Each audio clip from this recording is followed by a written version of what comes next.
নির্বাচনের ডামাডোলে সরগরম রাজনীতির মাঠ। নিজ প্রতীকে প্রচারণার পাশাপাশি দলগুলোর মধ্যে চলছে কথার লড়াই। দুপুরে ইসলামিক ফাউন্ডেশনের মসজিদ ভিত্তিক গণশিক্ষা কেয়ারটেকারগণ আয়োজিত আলোচনা সভায় যোগ দেন বিএনপি মহাসচিব। এ সময় হাসিনা বিরোধী আন্দোলনে জামায়াতের নিশ্চুপ ভূমিকার সমালোচনা করেন তিনি। বলেন, পিআরের দাবিতে সোচ্চার দলটি এখন সুর নরম করে নির্বাচনের দিকে হাঁটছে। একটা রাজনৈতিক দল সমানে চিৎকার করছে, পিআর দিতে হবে, পিআর দিতে হবে, পিআর না হলে নির্বাচন হবে না। অনেক হুঙ্কার টুঙ্কার হয়েছে, তাই না? এখন আবার সুর নরম হয়ে গেছে।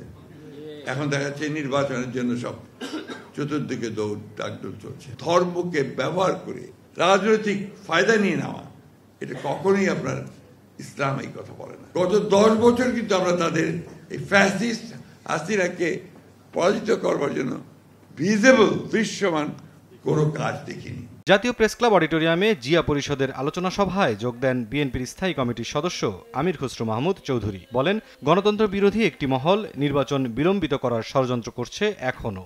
শুধুমাত্র সিটি ব্যাংকে অ্যাকাউন্ট থাকলেই করতে পারবেন গুগল পে। তাই অ্যাকাউন্ট খুলুন আজই। গণতন্ত্রের বাহক হচ্ছে একটি সুষ্ঠু নির্বাচন,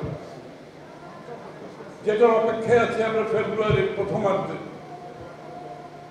এবং এখনো গণতন্ত্রের পথ রুদ্ধ করার জন্য, নির্বাচনের পথ রুদ্ধ করার জন্য, নির্বাচনকে বিলম্বিত করার জন্য এখনো গণতন্ত্র বিরোধীরা সক্রিয় আছে।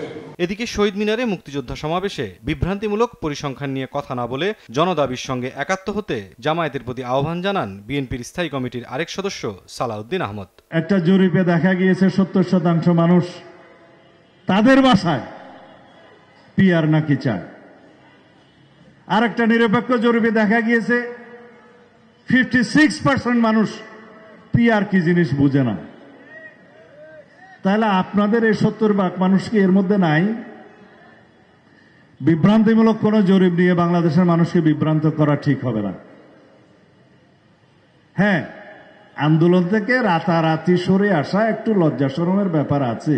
এদিকে ফেব্রুয়ারিতে নির্বাচন নিয়ে সরকারের যে অবস্থান তা নড়চড় হবে না বলেও আশা প্রকাশ করেন বিএনপির সিনিয়র যুগ্ম মহাসচিব রুহুল কবির রিজভী। দলের প্রতিষ্ঠাতা জিয়াউর রহমানের সমাধিতে এক কর্মসূচিতে যোগ দিয়ে এ মন্তব্য করেন তিনি।